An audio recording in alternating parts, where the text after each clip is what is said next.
Good afternoon students, कैसे हैं आप? I hope you will be fine. बच्चों, ऑनलाइन क्लासेस में मैं आपका केमिस्ट्री टीचर आर के मिश्रा आज 11th केमिस्ट्री का लेक्चर लेके हम लोग पढ़ रहे हैं। आज का जो लेक्चर है बच्चों अपना वो है, पिछले लेक्चर में हमने बात करी थी कि किस प्रकार से इलेक्ट्रॉन की डिस्कवरी हुई, कैथोड रेज के बारे में हमने देखा था, लेकिन हमने कैथोड रेज की प्रॉपर्टीज़ के बारे में भी डिस्कशन नहीं। तो बच्चों, इस लेक्चर में अब हम बात करेंगे कि कैथोड रेज की प्रॉपर्टीज़ क्या हैं। हमने आपको उसमें पिछले वाले लेक्चर में बताया था बच्चों कि कैथोड रेज स्ट्रेट लाइन चलते हैं, ठीक है ना। सेकंड प्रॉपर्टी क्या है उनकी कि they produce X rays when they strike on the wall of metal like tungsten, molybdenum etc, है ना। जब ऐसे मेटल जैसे टंगस्टन हुआ, आपका मॉलिब्डेनम हुआ, इन मेटल्स के सरफेस पर जब वो पड़ते हैं कैथोड रेज, तो क्या प्रोड्यूस करते हैं? एक्स रेज, ठीक है ना। अगली प्रॉपर्टी इनके बच्चों, they produce fluorescence on the glass wall of the discharge tube. ये इंपॉर्टेंट है। They produce fluorescence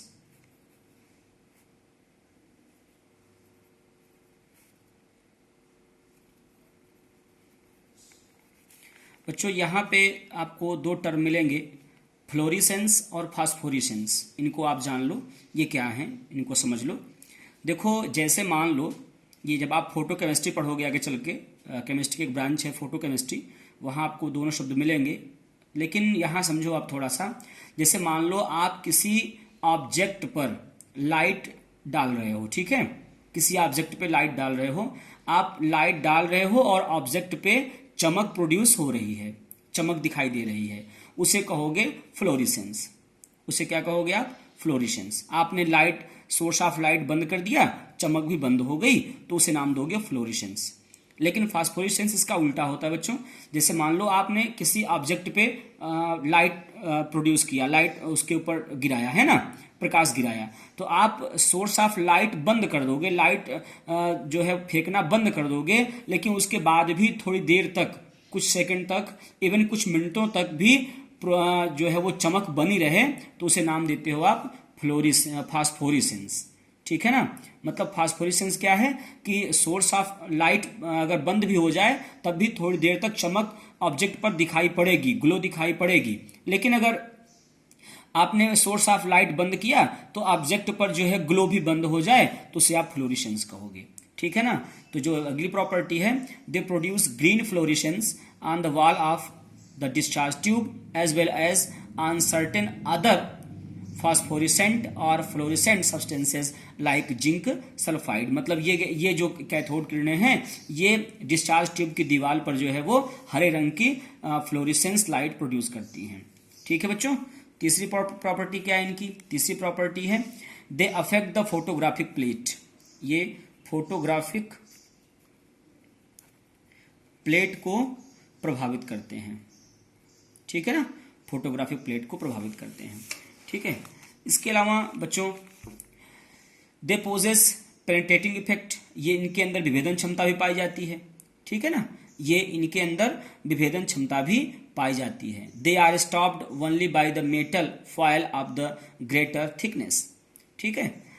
cathode rays are made up of material particles. Material particles बने होते हैं, है ना, नेगेटिव चार्ज से बने होते हैं, ठीक है। The negatively charged material particles constituting the cathode rays are called electron. जो नेगेटिवली चार्ज्ड मटेरियल पार्टिकल जिससे कि कैथोड रेज बनी है, उनको हम क्या नाम देते हैं बच्चों? इलेक्ट्रॉन। क्या नाम देते हैं उनको? हम इलेक्ट्रॉन नाम देते हैं। इसके अलावा एक और बहुत इंपॉर्टेंट इनका जो अगली प्रॉपर्टी है, कैथोड रेज के लिए E अपॉन M की वैल्यू, चार्ज अपॉन मास की वैल्यू, है ना। चार्ज, इलेक्ट्रॉन का चार्ज और इलेक्ट्रॉन का मास, इन दोनों की वैल्यू बच्चों जो आती है वो कांस्टेंट आती है। वो कितनी होती है? कांस्टेंट। बहुत इंपॉर्टेंट है, ध्यान रखना इसको, क्योंकि जो कैथोड रेज हैं वो एक ही टाइप के पार्टिकल से बनी हुई है, और कैथोड रेज जो हैं वो डिस्चार्ज ट्यूब के भीतर ली गई गैस पर डिपेंडेंट नहीं होती हैं। ध्यान रखना ऐसा क्यों होता है। The value for e upon m, है ना, determination of ratio of charge upon mass of electron becomes constant. ये कांस्टेंट होता है बच्चों, ध्यान रखना ये कांस्टेंट होता है। क्यों ऐसा होता है, क्योंकि जो इलेक्ट्रॉन है या जो कैथोड रेज हैं वो केवल एक टाइप के पार्टिकल से मिलकर बने हुए हैं, साथ ही साथ वो गैस, जो गैस आपने लिया हुआ है मतलब उस पर डिपेंडेंट नहीं हो रहे हैं। आपने कौन सा कैथोड कौन सा इलेक्ट्रोड इस्तेमाल किया इस पर भी डिपेंडेंट नहीं होता है। जे थॉमसन, है ना, 1897 में ही used different discharge tube fitted with electrodes of different metals. उन्होंने अलग अलग मेटल से बने हुए अलग अलग डिस्चार्ज ट्यूब का इस्तेमाल किया। ही placed different gases in the tube. उन्होंने अलग अलग गैसेस को भर दिया। He found every time that the ratio of charge upon mass of the electron was the same. उन्होंने हर बार ये पाया कि चार्ज अपॉन मास, आवेश बटे द्रव्यमान का जो अनुपात आता है वो इलेक्ट्रॉन के लिए हमेशा सेम आता है, कैथोड रेज के लिए सेम आता है ना। इसकी वैल्यू लगभग आती है ई अपॉन एम की जो वैल्यू कांस्टेंट आती है 1.76 इंटू 10⁸ कूलाम पर ग्राम, कूलाम पर ग्राम में आती है बच्चों। ठीक है, इन्होंने एक साइंटिस्ट थे, साइंटिस्ट आर ए मुल्किन, उन्होंने with the help of oil drop experiment the value was found to be, इनकी जो वैल्यू आई बच्चों वो कितना आई, लगभग 1.6 चार्ज की 1.6 इंटू 10⁻⁻19 कूलाम। ठीक है, द मास ऑफ इलेक्ट्रॉन में बी कैलकुलेटेड। अगर उस हिसाब से देखें तो मास जो इलेक्ट्रॉन का आता है बच्चों मुल्किन के एक्सपेरिमेंट से वो आता है mass m equal e upon m. ये इसको रखा जाए तो जो चार्ज आता है उसमें 1.6 इंटू 10⁻⁻19 अपॉन जो ई अपॉन एम की वैल्यू आती है वो कितना मैंने भी आपको बताया 1.7 है ना, 6 इंटू 10⁸, दैट इज ये आ जाएगी ग्राम में अगर देखें इसको तो 9.1 है ना इंटू 10⁻⁻28 ग्राम। ठीक है बच्चों, इसी को रेस्ट मास भी कहा जाता है, ध्यान रखना। इस मास को हम क्या कहते हैं, रेस्ट मास भी कहते हैं। This is called rest mass of the electron because it has been calculated assuming that the electron is moving with a velocity much less than the velocity of light. इसी को हम rest mass भी कहते हैं। ऐसा क्यों कहते हैं बच्चों, क्योंकि ये जो गणना करी गई है वो ये मानकर करी गई है कि जो इलेक्ट्रॉन घूम रहा है, जो इलेक्ट्रॉन रिजॉल्व कर रहा है उसकी वेलोसिटी प्रकाश के वेग से कम है, इसलिए इसको हम क्या नाम देते हैं, जो है वो रेस्ट मास नाम देते हैं। तो बच्चों इस तरीके से कैथोड रेज की ये प्रॉपर्टी हो गई। ठीक है, अगर आपसे पूछा जाए कि इलेक्ट्रॉन क्या है, इलेक्ट्रॉन क्या है, तो आप क्या जवाब दोगे, इलेक्ट्रॉन की डेफिनेशन कैसे जवाब दोगे। Electron it is a fundamental particle. Electron क्या है आपका, फंडामेंटल पार्टिकल है विच कैरीज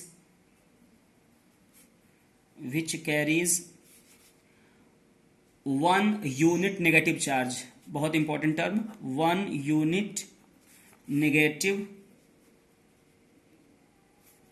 चार्ज, है ना, 1 unit negative charge and has a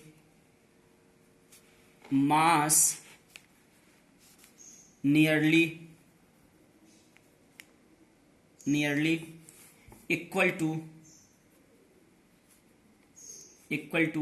1/1837th part of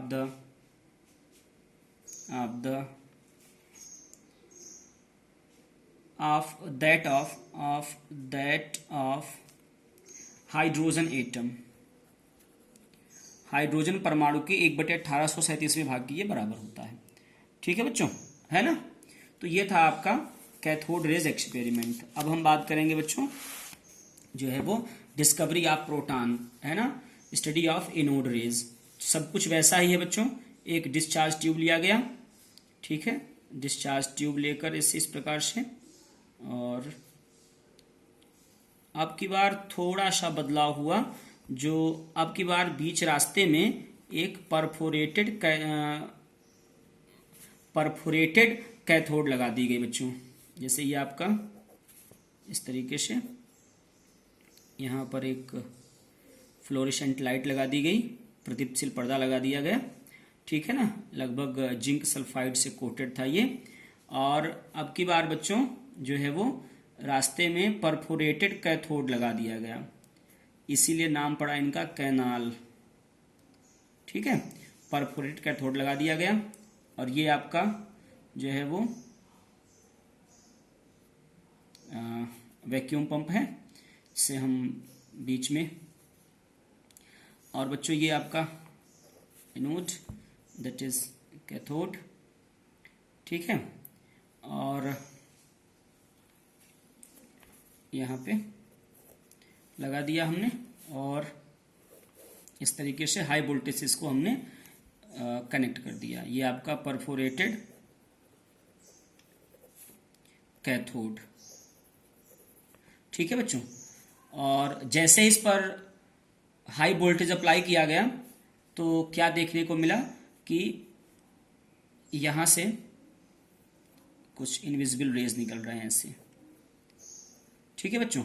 लेकिन यहां से कुछ इस तरफ भी रेज निकलेंगे, कैथोड की ओर भी चलेंगे, क्योंकि दोनों रोज एक साथ निकले थे। साइंटिस्टों ने ट्रेस नहीं किया था इनको, और इस तरीके से ये कैथोड रेज भी निकलेंगे, इधर से एनोड रेज निकल रहे हैं, ठीक है बच्चों। यहाँ पे हमने जो है वो हाइड्रोजन गैस मान लो ले लिया इनसाइड, है ना, एट लो प्रेशर,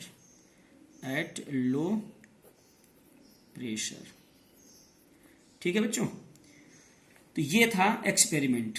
इस एक्सपेरिमेंट में हुआ क्या कि अब की बार परफोरेटेड कैथोड ले ली गई, और जैसे ही हाई वोल्टेज अप्लाई किया गया, ठीक है ना, तो जो है वो कैथोड के पीछे लगे हुए पर्दे पर चमक उत्पन्न हो रही थी, जिसको बाद में अध्ययन करके देखा गया कि कुछ इनविजिबल रेज निकल रहे हैं, जो कि चूंकि वो कैनाल जो छिद्र जो है ना, जो बीच में जो ये छिद्र बना हुआ है बीच में, चूंकि छिद्र से उस होल से पार हो रहे थे, इसलिए उनको कैनाल रेज नाम दिया गया, ठीक है। और जो परफोरेटेड कैथोड लगी थी, चूंकि कैथोड लगी हुई थी, इसलिए कुछ रेज एनोड की ओर भी निकल रहे थे। तो इसमें इस एक्सपेरिमेंट में आप क्या देखोगे कि दोनों साइड में रेज निकल रहे हैं, मतलब एनोड रेज भी निकल रहे हैं और कैथोड रेज भी निकल रहे हैं। These are cathode rays and these are anode rays, ठीक है बच्चों। अब इनके विषय में जो है वो डिस्कशन करेंगे नेक्स्ट वीडियो में। तब तक थैंक्स।